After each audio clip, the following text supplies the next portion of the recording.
Chapter 8 Friday Night. The most extraordinary thing, to my mind, of all the strange and wonderful things that happened upon that Friday, was the dovetailing of the commonplace habits of our social order with the first beginnings of the series of events that was to topple that social order headlong. If on Friday night you had taken a pair of compasses and drawn a circle with a radius of 5 miles round the Woking sandpits, I doubt if you would have had one human being outside it, unless it were some relation of Stend or of the 3 or 4 cyclists or London people lying dead on the common, whose emotions or habits were at all affected by the newcomers. Many people had heard of the cylinder, of course, and talked about it in their leisure, but it certainly did not make the sensation that an ultimatum to Germany would have done. In London that night, poor Henderson's telegram describing the gradual unscrewing of the shot was judged to be a canard, and his evening paper, after wiring for authentication from him and receiving a reply, the man was killed. They decided not to print a special edition. Even within the 5-mile circle, the great majority of people were inert. I have already described the behavior of the men and women to whom I spoke. All over the district people were dining and supping, working men were gardening after the labours of the day, children were being put to bed, young people were wandering through the lanes love-making, students sat over their books. Maybe there was a murmur in the village streets, a novel and dominant topic in the public houses, and here and there a messenger, or even an eyewitness of the later occurrences, caused a whirl of excitement, a shouting and a running to and fro, but for the most part, the daily routine of working, eating, drinking, sleeping went on as it had for countless years, as though no planet Mars existed in the sky. Even at Woking Station and Horsell and Chobham that was the case. In Woking Junction, until a late hour, trains were stopping and going, others were shunting on the sidings, passengers were alighting and waiting, and everything was proceeding in the most ordinary way. A boy from the town, trenching on Smith's Monopoly, was selling papers with the afternoon's news. The ringing impact of trucks, the sharp whistle of the engines from the junction, mingled with their shouts of men from Mars.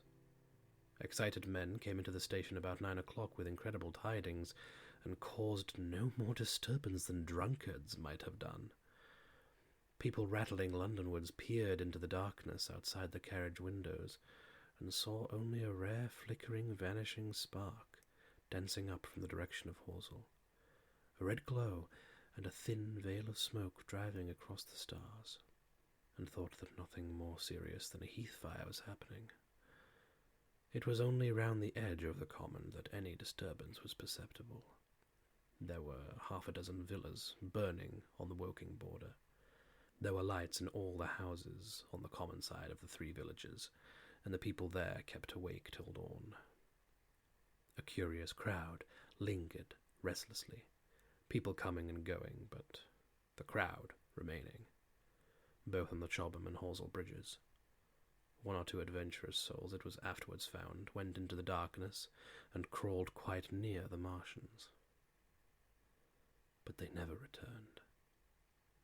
For now and again a light ray, like the beam of a warship's searchlight, swept the common, and the heat ray was ready to follow. Save for such, that big area of common was silent and desolate, and the charred bodies lay about on it all night under the stars, and all the next day.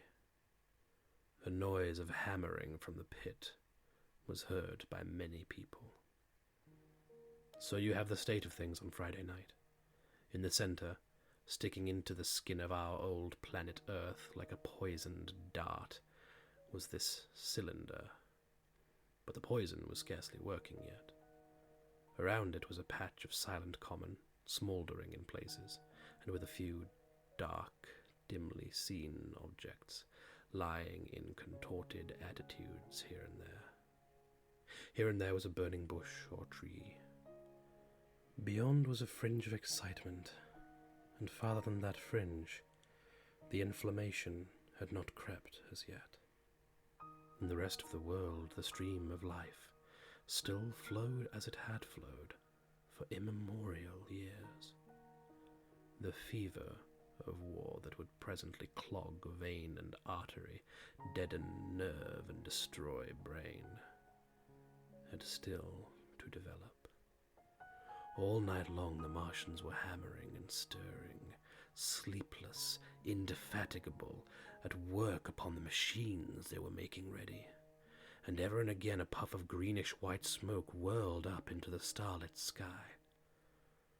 About 11, a company of soldiers came through Horsell and deployed along the edge of the common to form a cordon. Later, a second company marched through Chobham to deploy on the north side of the common. Several officers from the Inkerman barracks had been on the common earlier in the day, and one, Major Eden, was reported to be missing. The colonel of the regiment came to the Chobham Bridge and was busy questioning the crowd at midnight. The military authorities were certainly alive to the seriousness of the business. About 11, the next morning's papers were able to say a squadron of hussars, 2 Maxims, and about 400 men of the Cardigan Regiment started from Aldershot. A few seconds after midnight, the crowd in the Chertsey Road, Woking, saw a star fall from heaven into the pine woods to the northwest. It had a greenish colour and caused a silent brightness like summer lightning. This was the second cylinder.